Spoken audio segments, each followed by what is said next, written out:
आप जो चलते हैं बाई प्लेन, उसमें क्या पेट्रोल खर्चा नहीं होता, क्या पानी से चलती है? दूसरी बात, आप जो इतना काफ़िला लेके चलते हैं, आपके पीछे 100 गाड़ी चल रही, क्या उसमें तेल नहीं जलती है? थोड़ा आप अपने काफ़िला पर भी ध्यान दीजिए और अपने आप पर भी ध्यान दीजिए।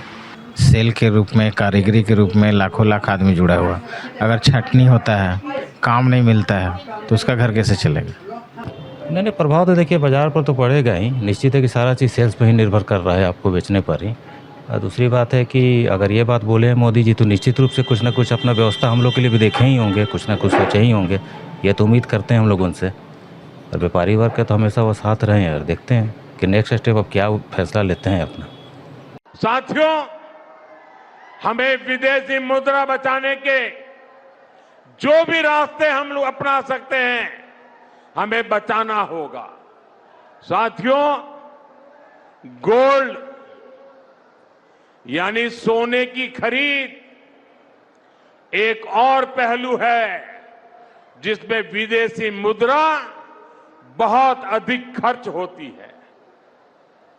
एक जमाना था जब संकट आता था, कोई युद्ध होता था, तो लोग देश हित में सोना दान दे देते थे।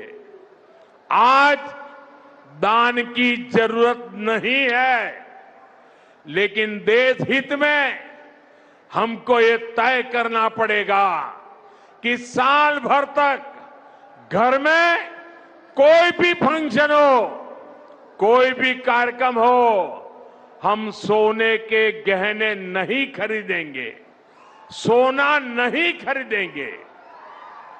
विदेशी मुद्रा बचाने के लिए हमारी देशभक्ति हमें चुनौती दे रही है, और हमें इस चुनौती को स्वीकार करते हुए विदेशी मुद्रा को बचाना होगा।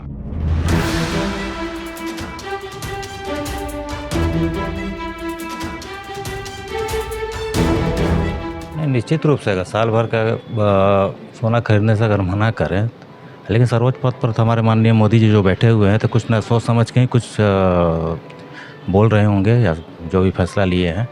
हाँ, लेकिन यही है कि बाज़ार पर तो असर तो पड़ेगा ही उनका बोलने से। और दूसरी बात है कि जैसे इस लाइन से जुड़े हुए जितने भी आपको कारीगर हैं, जैसे हम लोग कर्मचारी हैं, दुकान के ओनर हैं, प्लस आपको जो बैंक इंटरेस्ट है, सारा चीज़ जुड़ा हुआ है। अगर साल भर ना खरीदे तो हम लोग का तो फिर रोजी रोटी या जो भी आर्थिक स्थिति पर तो बहुत बुरा असर पड़ेगा ही।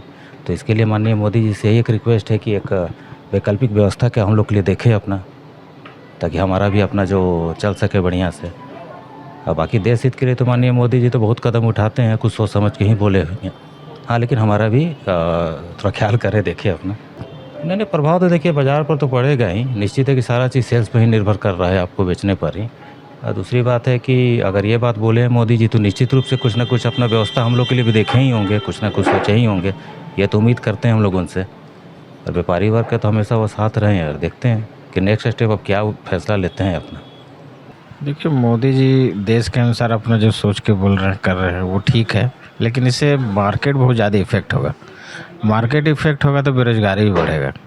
अब बेरोजगारी बढ़ेगा तो पैसा का जो रोटेशन है, सर्कुलेशन है, वो कम हो जाएगा। तो जितना पैसा का रोटेशन, सर्कुलेशन कम होगा, उतना मतलब है क्या, गरीबी, आर्थिक तंगी या देश का विकास में बाधा है। जितना रोजगार ज़्यादा पैदा होता है, जितना पैसा का रोटेशन ज़्यादा होता है, उससे है कि विकास होता है। तो सोना नहीं परचेज करने से कुछ वैसा है नहीं, बहुत ज़्यादा क्षति का नुकसान पड़ा। लाखों लाख आदमी से जुड़ा हुआ है, सेल के रूप में, कारीगरी के रूप में लाखों लाख आदमी जुड़ा हुआ। अगर छटनी होता है, काम नहीं मिलता है, तो उसका घर कैसे चलेगा? लॉक नहीं करना चाहिए, कुछ ऐसा रहना चाहिए ताकि जो इन दूसरे तरीक़े से, जैसे कि बुलियन वगैरह का काम है, उससे जनता को कोई लेना देना नहीं है। जनता को चाहिए ज्वेलरी। तो जो बुलियन वगैरह का काम है, 24 कैरेट में जो सेल परचेज का काम है, वहाँ पर सरकार को रोक लगाना चाहिए।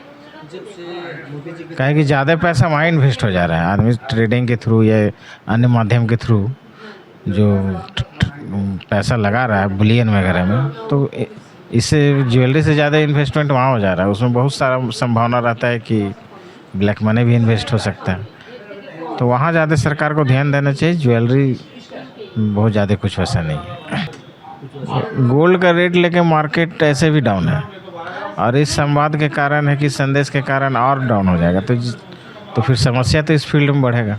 मैं उनकी बात से समर्थन करता हूं और सहमत भी हूं। मोदी जी ने बोले हैं कि भाई 1 साल तक सोना नहीं लेना है, तो किन लोगों के लिए है? एक आम आदमी, साधारण आदमी के लिए नहीं है। वो बड़े बड़े जो स्टॉकिस्ट लोग हैं, 20 किलो 10 किलो सोने का जो बिस्कुट खरीद लेते हैं बाज़ार से, उन लोगों के लिए, उन लोगों की हिदायत दिया गया है कि आप ऐसा काम ना करें। वरना किसी घर में आज शादी 10 20 50 ग्राम दो तो खरीदेंगे ही, उस पर कोई रुकावट नहीं है। आज ठीक है, मोदी जी बोलते हैं कि भाई पेट्रोल बचाना है, तेल बचाना है, तो थोड़ा सा 2 टुक उनके लिए भी कहेंगे कि आप जो चलते हैं बाई प्लेन, उसमें क्या पेट्रोल खर्चा नहीं होता, क्या पानी से चलती है? दूसरी बात, आप जो इतने तक काफिला लेके चलते हैं, आपके पीछे 100 गाड़ी चल रही, क्या उसमें तेल नहीं जलती है? थोड़ा आप अपने काफिला पर भी ध्यान दीजिए और अपने आप पर भी ध्यान दीजिए। नहीं, कोई फ़र्क नहीं पड़ा। नहीं, हम लोग मध्यम दुकानदार हैं, 2 ग्राम 4 ग्राम 5 ग्राम हम लोग का बिक रहा से बिक ही रहा है। हाँ, उन लोगों के लिए फ़र्क पड़ा है जो 1 किलो 2 किलो 4 किलो लेके घर में गाड़ देते हैं, उन लोगों के लिए फ़र्क पड़ेगा।